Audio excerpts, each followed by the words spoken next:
Dynamite Delight. Okay. After what we got in Double or Nothing, and I say it clearly, it wasn't a bad show, but it was too damn long, and 3 matches didn't need to be there. This is on the back of that. And honestly, I'm like, why? I don't get it. Literally, that's the name of this video. Why? I do not get it. Because there are things here that just make no sense. I'm going, why?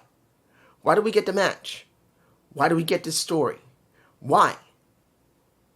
And I'm not saying that's the whole show. Not the whole thing. But knowing now that Fight Fest, this next week, Fight Fest is not going to be a 1-hour show. It's not going to be a 2-hour show. It's not going to be a 3-hour show. 4 fucking hours on a Wednesday. Not a special, like a pay-per-view. It is a ordinary show that's going to be from, 8 to 12. Why would you do that? I don't get it. Why? I don't understand. Why would you do that? It makes no damn sense to put on a 4-hour show next week. Unless, one, you just want to pad your show with huge amounts of content, which normally is wrestling, not very much story. And compared to what's going on with WWE, where if you watch Raw, SmackDown, and most of NXT, the story is very few, the wrestling is very few, and you're paying way more for it. Yes. So we don't get much wrestling on WWE, but you get some decent stories, but there's so few of them. Now you get AEW. You get huge amounts of wrestling with very little story, which in some cases are good, almost as good as WWE, but we want a balance. And I agree with JD. We need a balance here for both companies. Both companies need to balance out what they got, a good ratio of story and wrestling. And neither one of them are doing it. And it's getting really bad now to the point where, yes, you get a whole bunch from AEW wrestling, but you really don't care about the people there. And you'll find that out in a minute when I talk about what happened during the show. And then you look at WWE and all they have. And understand, you have WWE Raw, SmackDown, NXT, Speed, Evolve. Then you got, what shows? You got Stephanie's show. Now you're going to have a show from Cody again. Let's talk about it. Which is now into another name. I don't remember the name of it now. The new name, I think it's the Cody Rhodes Podcast. Not even talking about another show they're going to do. The Backstage. What the fuck? And then worse. This is what really is pissing people off. WWE Now, which is owned by Silver Lake. Not... I say this again. Do you know who owns WWE? It's not Endeavor. Endeavor does not own WWE. Yep. TKO Group Holdings does not own WWE. It's Silver Lake who owns Endeavor, who owns TKO, who owns WWE. So the main company is Silver Lake. Do you even know that? Has JD or Alex talked about it? Haven't you noticed that right now, WWE is acting like boxing and UFC? If you want to have, front seats, you got to pay $40,000 for it. Now, you used to get seats that were maybe a couple of hundred and maybe a few thousand, almost over 1,000. Now, it's multiple thousands to get close to the ring. Nobody cares about doing pro wrestling. This is all corporate now, like I said. And sadly, I'm the only one that sees it for more than 2 years. I've said this for 2 years. JD didn't get it. Salmon didn't get it. Just Alex didn't get it. Now JD has noticed it. I don't know about Alex, and I don't know about Solomon. And I don't even think JD knows that Silver Lake owns TKO and WWE. I don't even know if he knows yet. He's still talking about Endeavor and talking about Triple H. He doesn't understand. He's behind it. If anybody sees this, tell JD that Silver Lake owns WWE. Because he's not going to listen to my sorry ass, even if we are New Yorkers. And just in case JD sees me, how you doing, boy? Hope you're doing well. But WWE is owned by Silver Lake, just in case. Let's move on. What do we got here for... I don't know why I keep calling this Dynamite Delight, because this is not a delight. Because when you look at this show, you're going like, why? Opening of the show. We get a trios match. But it's with Willow, Speedball Mike Bailey, and Mark Briscoe versus the Death Riders with now Gabe Kidd in it, along with Mox and Marina Shafir. Why do we have Marina Shafir and Willow in this match? Why do we even have the match at all? Why is Mark Briscoe involved? And I know you're going to say, well, look what happened at the end of the show of Double or Nothing. There's no build to it. Wouldn't it be nice to have a build into this? That it would make any sense to even bring these three together? Why is Speedball involved in this?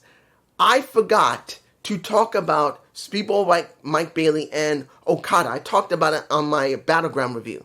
And they had a good match, but I didn't really care that much because there's been no build for Speedball other than his wins and him winning about, what, $100,000?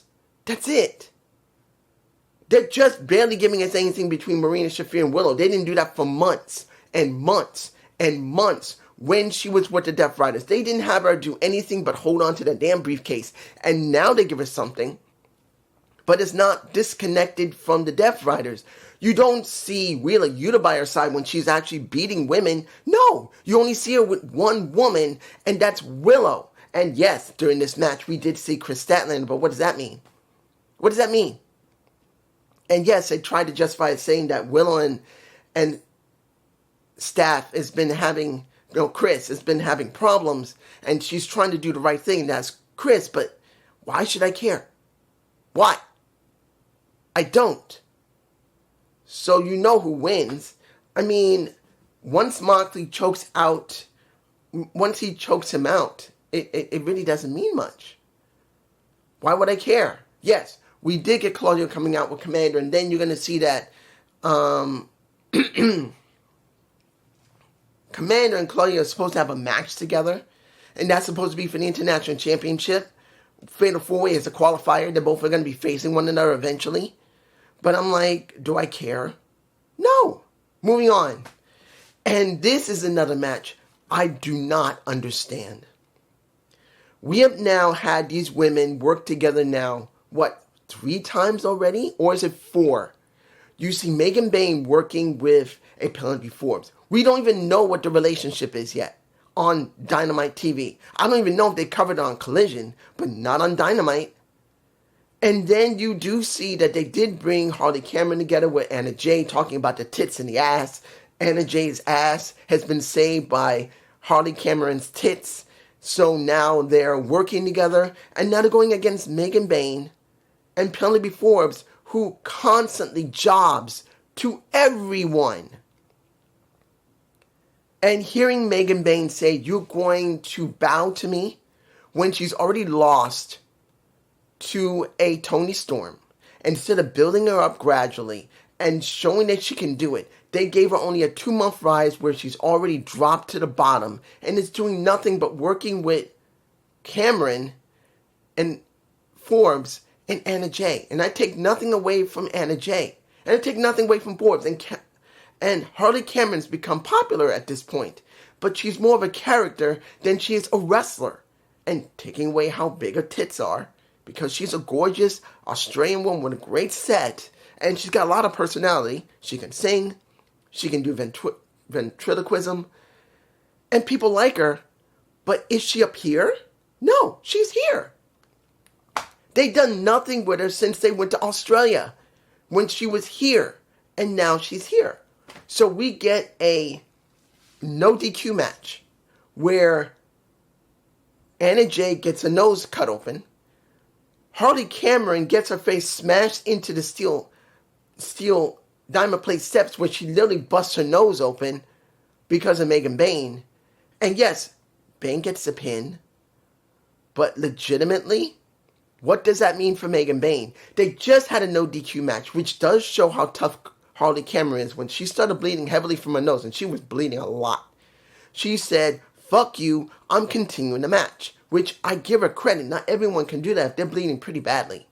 And she was bleeding a lot from her nose. It was turning dark red.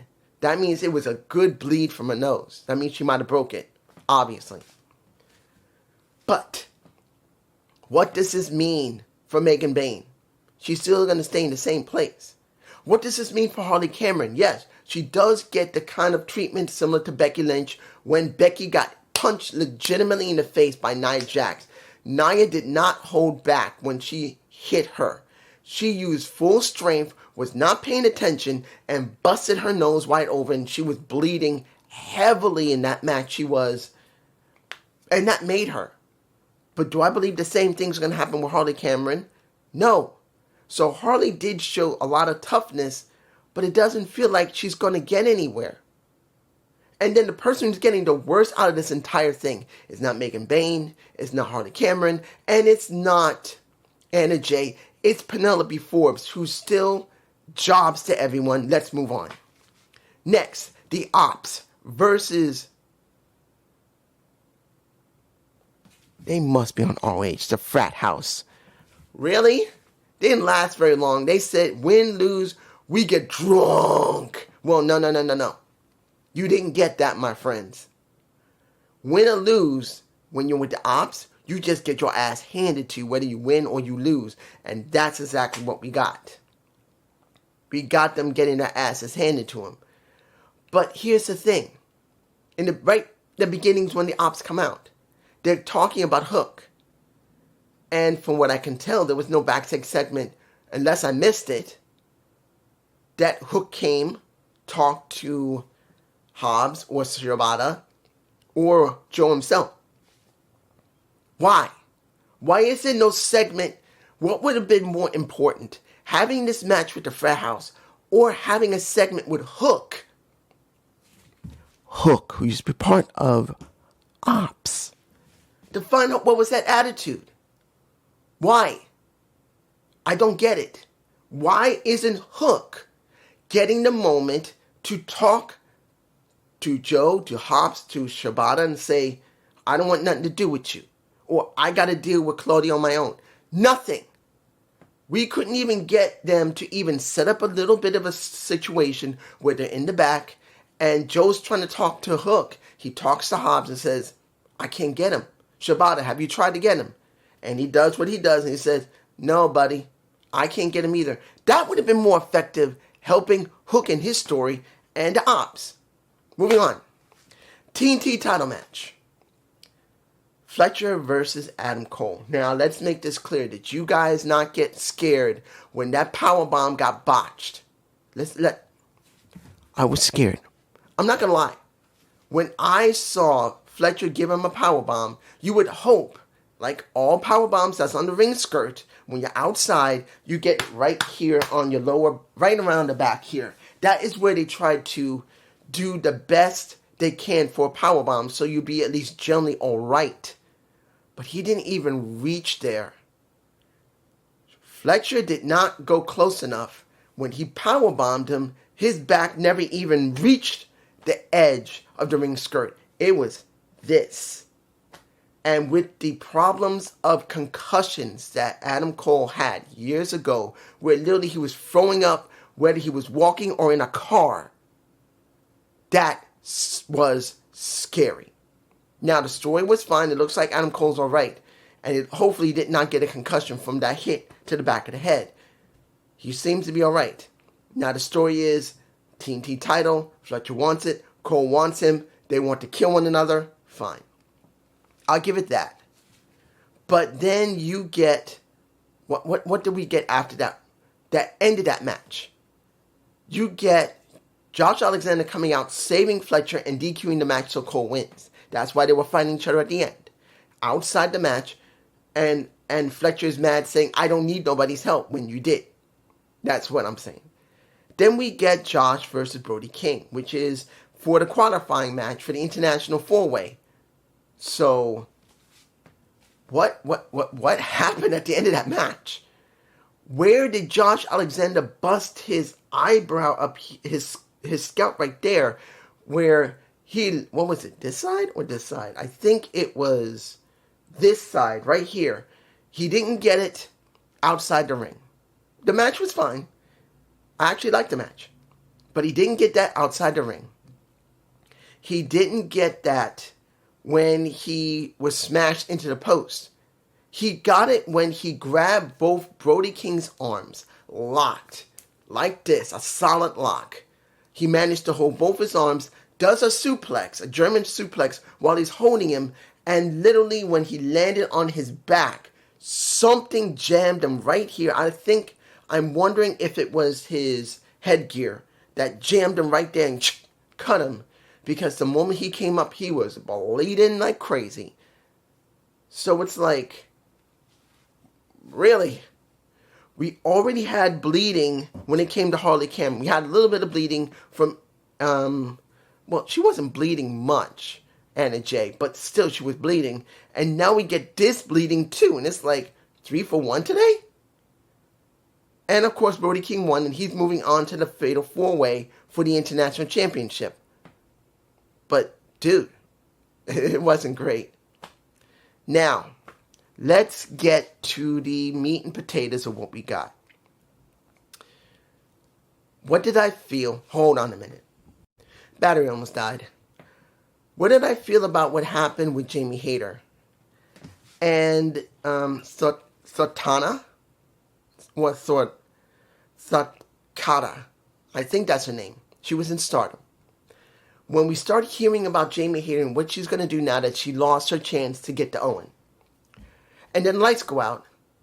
And Sakata, I believe that's her name. Sakata, who is Swedish or Norwegian, showing up, looking like this, all cock diesel, and legitimately gives a solid hit to Jamie Hayter. She didn't look like she gave a fake one. She looked like she wound back and gave her a full either fisticuff or right here directly in the face, because you can see that was a legitimate hit to the face. Jamie was already on the floor. She gets picked up from the ring floor, gets nailed straight.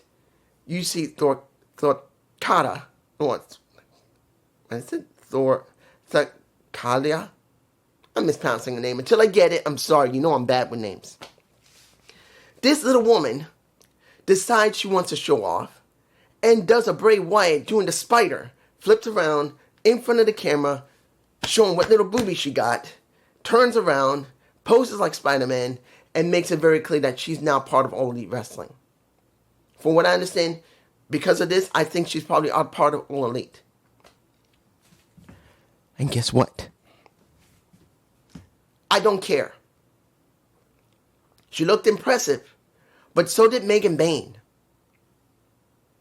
We're getting the same situation we got with Megan Bayne. If I'm wrong, tell me later.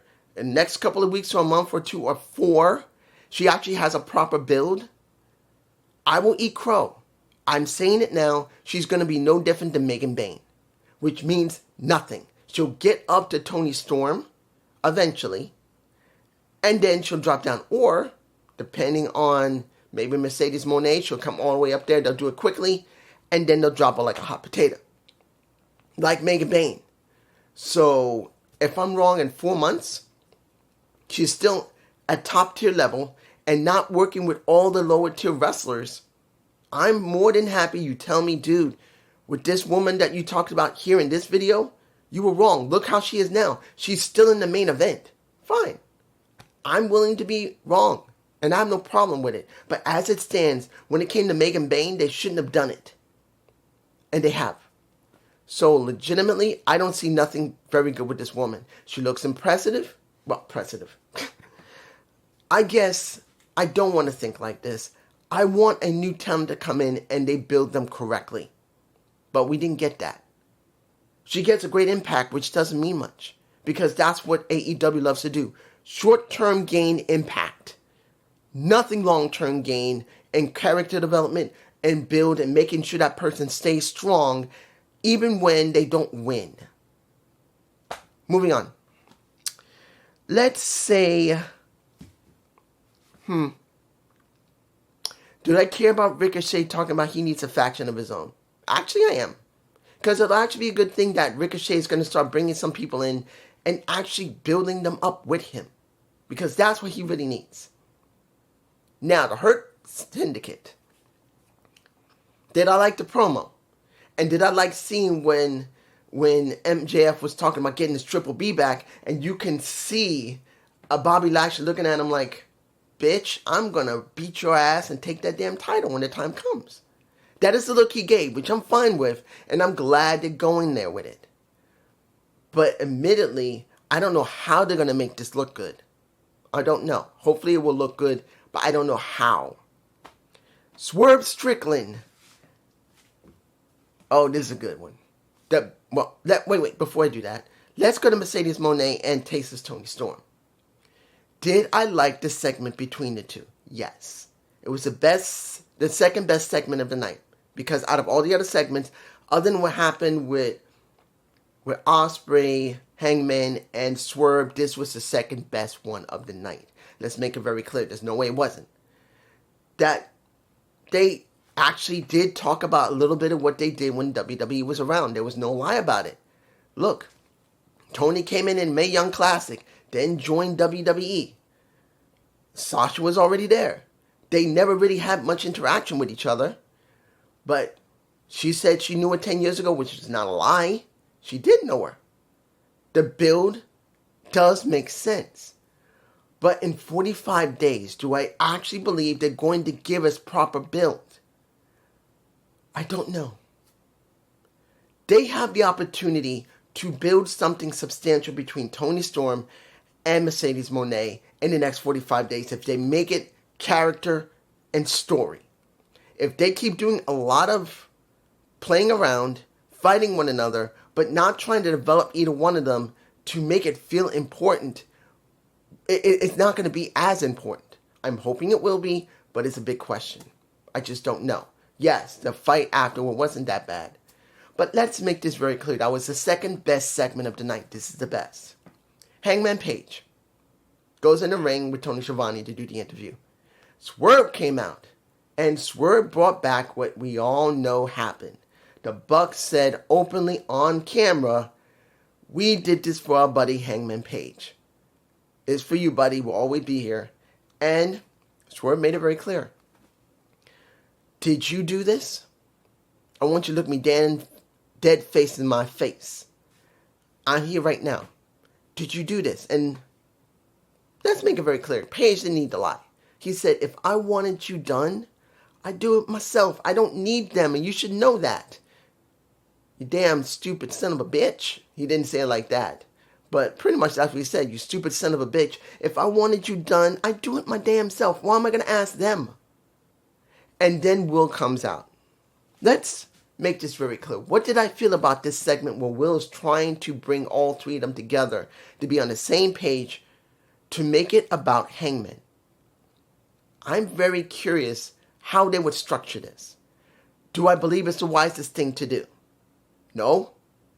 Because in the end, if, and this is an if, Hangman does win that damn title, I would rather see Hangman go up against Swerve for that title. I don't want them as friends. I don't even want them as allies. I want one against the other. That's just how it is. That's why I think it's the wisest thing to do. But I'm not going to say I didn't like the segment, particularly seeing that Will is trying to make it very clear to Swerve because you've been watching out for me since I was 20, basically when it was, in his eyes, considered still a kid in the business. And I love you, but I can't lie. You're not the one. I thought I could be the one. I'm not the one. It's him. We need to come together to help him to win that. And Swerve made it very clear, knocking the mic out of Will's hand. No, I'll never help him. And pretty much Hangman the same thing. They're both pretty much two sides of the same coin. Legitimately. They're both pretty much the same. One side and then the other. And I do like that. They're both the same coin, but on opposite sides. And the question is going to be, 100%, where do they go with this? Can they make this work? That Hangman wins, and that's if. I'm saying it again, if. Because if they're going with Darby Allin, which is stupid. Look, I want to make this clear. I don't hate Darby Allin. I actually like Darby. But his ass has been on Mount Everest. And it's been too long that Moxley's held that title in that damn briefcase, if it is in the damn briefcase. If they've been doing this because they wanted to give it to Darby Allin all this time, and Darby decided, I'm going to do Mount Everest, give it to somebody, but Tony said, no, we'll wait, which is the most stupidest thing, which you held up the company, held up the title, held every fan's expectations, and said, fuck you, I'm going to do what I want, which has pissed off the fans. Many fans are done with AEW. And even though Will said, look at this place, it's packed, which it was packed, but still the show's ratings are bad. No matter what anyone says, you can pack every arena. But if the ratings go down, that's bad. That's bad. And if now every arena is full, and is maybe half full, that's also bad. Now this is one of the few arenas that it was packed, which I'm glad for them. But if we look at their track record for the last 6 months, just 6 months, it has been bad. Flat out bad. 6 months. The first 3 months of this storyline with Moxley has been okay-ish. But after 6 months, no one's liking it. It's sucking. And now we get this. And they only got one more shot at this. If this is about Darby getting that damn title, they're done. They're going to lose a very large chunk of their fan base, no matter if they like it or not. Either Hangman wins this, which he's the most popular person at this point that is a face, or they fuck themselves over. Now, I'm not going to stop reviewing it, but I'm going to say, you know what? I'm not going to care about Hangman anymore because you're not willing to pull the trigger on him when you should. But it's just me. Peace.